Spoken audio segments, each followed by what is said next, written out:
Are you struggling to hit your sales quota this month? Well, you're not alone. Let's face it, just talking up a product isn't enough anymore to get deals done. You need strategies to increase your sales that actually work. But where do you even begin? There's thousands and thousands of YouTube videos. I've done thousands of hours of podcast recordings. There's so much information out there. Good news is that you don't have to wing it. In this video, I'm going to reveal the 7 power strategies that you have to implement if you want to start closing deals today. So have you ever jumped on a sales call and your prospects just glaze over as you're chatting with them? They don't care about all the fancy features or the mind-blowing benefits that you rattle off. Have you been in that situation? I know I have. Well, instead, your prospects want to know how their life is going to be different when they start using your product or service. That's where the prospects, what we call desires, come in. These are the deep down wishes that your customer has. And really deeply think about this. Do they crave more free time? Maybe they desire financial security. Maybe they want to retire early. They just love Porsche and they want that 911. Whatever it is. This power strategy is all about figuring out those desires and then connecting them to your product. The stronger the link between the desires of the buyer and the product or service that you offer, the faster that you're going to be closing deals. Now, to uncover your buyer's real desires, you've got to start asking questions like, what happens if this project is a success? Or what are the knock-on effects of getting this problem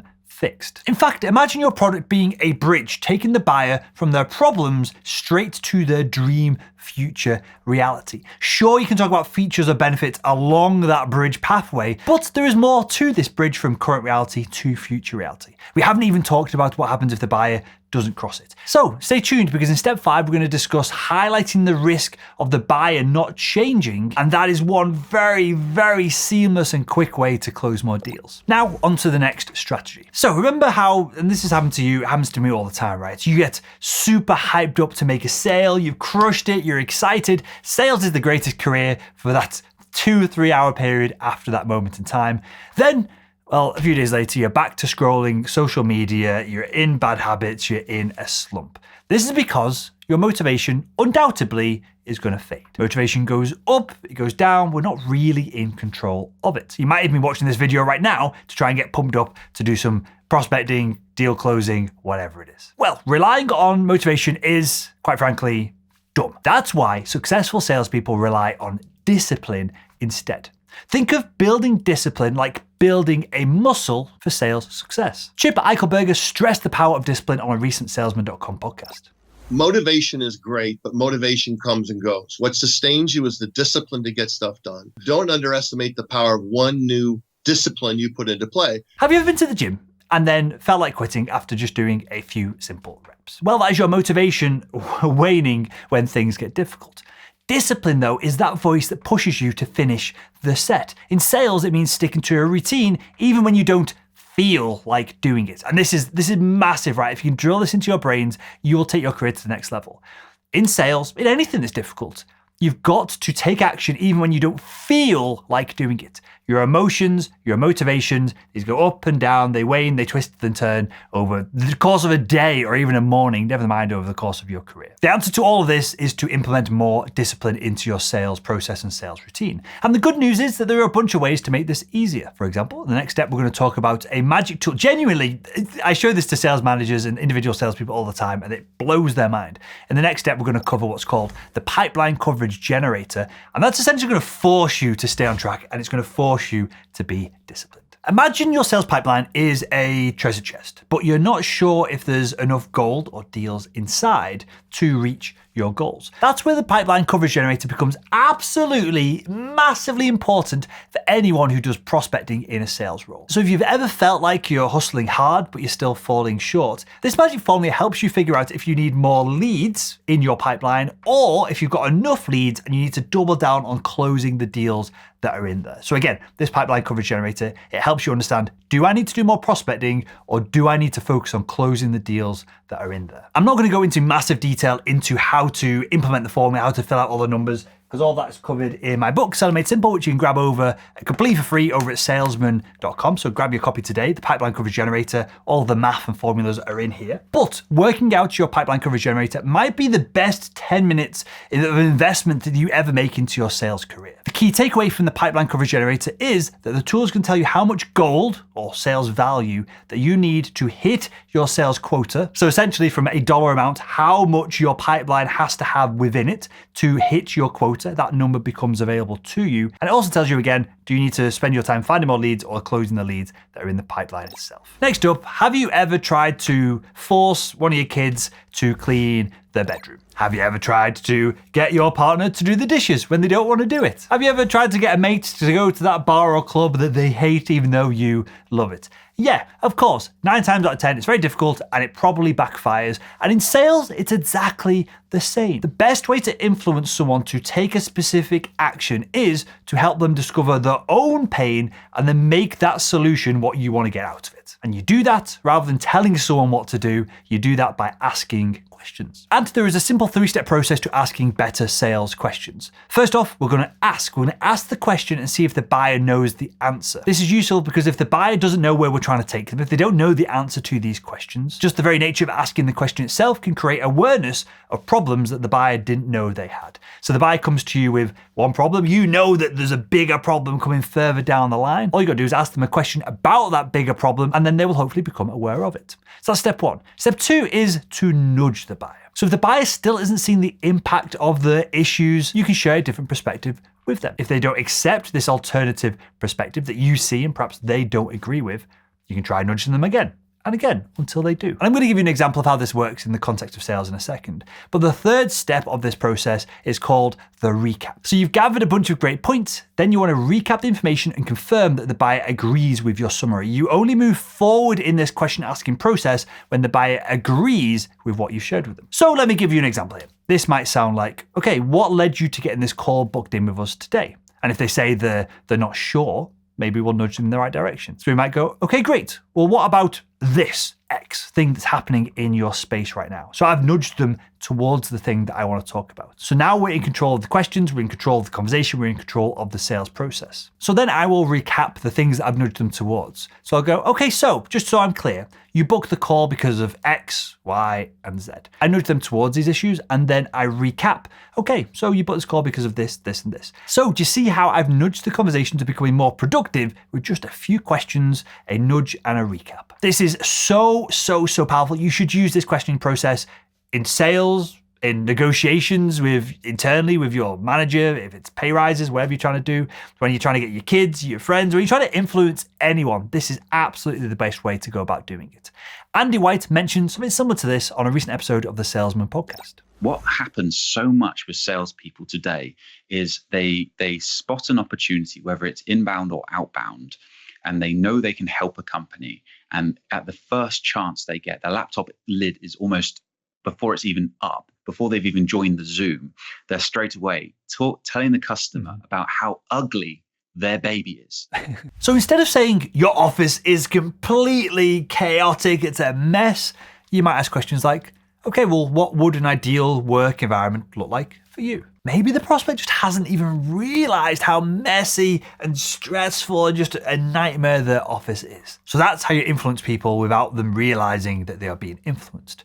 Then you're going to have to highlight the cost of not changing, which we're going to discuss in the next step. And we're going to nudge them towards a solution, which is hopefully your product. Sometimes you might give your absolute best shot to win the sale, but your buyer's going to hesitate, even though they know that they should make that move. They know they should make the purchase. Maybe they're stuck in the zone of maybe later. And we want to break them out of this stagnation, right? And here's the secret. You've got to show the buyer the risk of not changing. So imagine your phone screen is cracked and it's getting worse. You know that you need a new one, but you keep putting it off and off and off. Well, typically you put it off until you need to make that important call and then your phone dies. And that's when you make that purchase. And that's what happens in business all of the time. Whereas if you had a salesperson tell you that your phone was going to die 10 minutes before that really important call, you would have bought one 3 weeks ago and you would have solved the problem. You wouldn't have lived in the pain of having this cracked screen, of the stress of this impending doom of this device. You would have just solved the problem. That is the power of communicating the risks of not changing. And there are 6 common hidden dangers lurking if buyers don't change. These are physical issues, strategic issues, regulatory issues, operational issues, technological issues, and financial troubles as well. For example, let's say that your buyer's industry has just implemented some new industry regulations. Your product could be the answer to all of these new impending problems that they could face. It's your job to communicate effectively the risk of not changing if you want to get deals done. In the next step, we're going to use a Jedi mind strategy called if I X, will you Y? To turn a few more of these maybe laters into yes right now. So let's say you've identified your buyer's pain points. Great job. Now let's turn them into yeses using the process of what's called if I X, will you Y? So if you ever feel like you're convincing someone to do something, but they're dragging their feet, or you've kind of hinted at what needs to happen next, you know they're probably not going to do it, well, this question flips the script. So imagine you're a buyer and a friendly salesperson goes through your issues, they understand your pains, and then they say, okay, well, if I can find the perfect solution to your problem, would it make sense to get started with it? Well, there's a little bit of social pressure there nudging you to commit. And this is because when the next step in a process is massively logical, well, people don't want to appear illogical. The buyer thinks, well, yes, that would make sense. If you can find the answer to my issue, it would make sense to solve the issue. And I'm a person who keeps promises. I'm an upstanding member of society. If I promise to do something, I'm going to continue to do it. I'm going to solve that issue if you give me what I need to get the job done. And so the buyer is very likely to say yes and follow through, which helps them stay true to their self-image and avoid damaging their ego as well. This is massively, deeply ingrained into every single one of us, that when we say we're going to do something, when it makes sense to do it, then we want to do it because we don't want to let ourselves or other people down. We reinforce our self-image that what we say we're going to do, we're going to do. And this absolutely goes back to our tribal times where we lived in small groups and small communities, where if we say we're going to complete a task and we didn't complete it, this could potentially lead the whole tribe to be impacted. And so a lack of effort would lead that person to be kicked out, to be excommunicated. That's how deeply this is wired into your brain, your buyer's brain, my brain, everyone's brains. So here's the deal. You need to offer a solution to the buyer's problem that is absolutely a logical next step, and then ask if they're open to make a decision based upon that. So let me give you an example. Let's say the buyer is worried that a new system installation is going to be a real hassle, and that's what's stopping them from committing to the deal.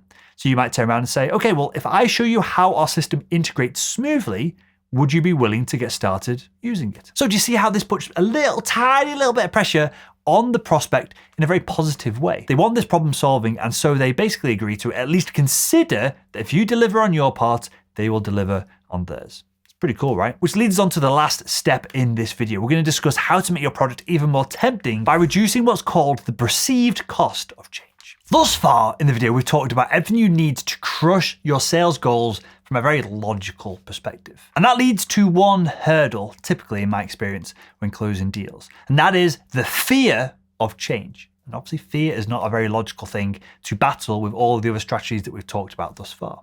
So imagine you want to convince your friend to try a new healthy recipe, but they're worried about the effort to cook it. They're a little bit nervous about the new skills that they've got to implement, the new skills they've got to learn, the new pots, pans, whatever it is to get the job done. Now, you've done your job.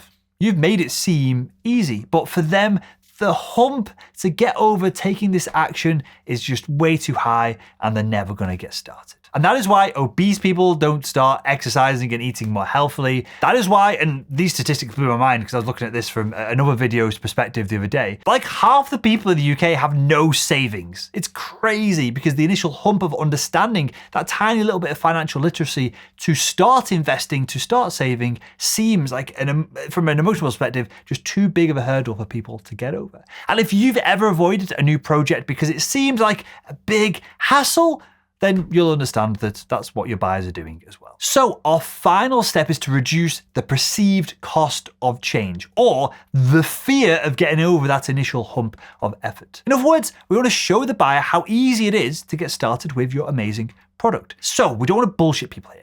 We want to be upfront about any setup time or training that's involved, but then bam, we hit them. Incredible results, minimal effort. We want the buyer to think about this as a small investment with a huge payoff within hours, days, or weeks, whatever is appropriate for the service that you offer. So when people are interested about joining the Salesman.com Academy program, one of the questions they always ask is, how much time do I need to put into this to get results out of the other side?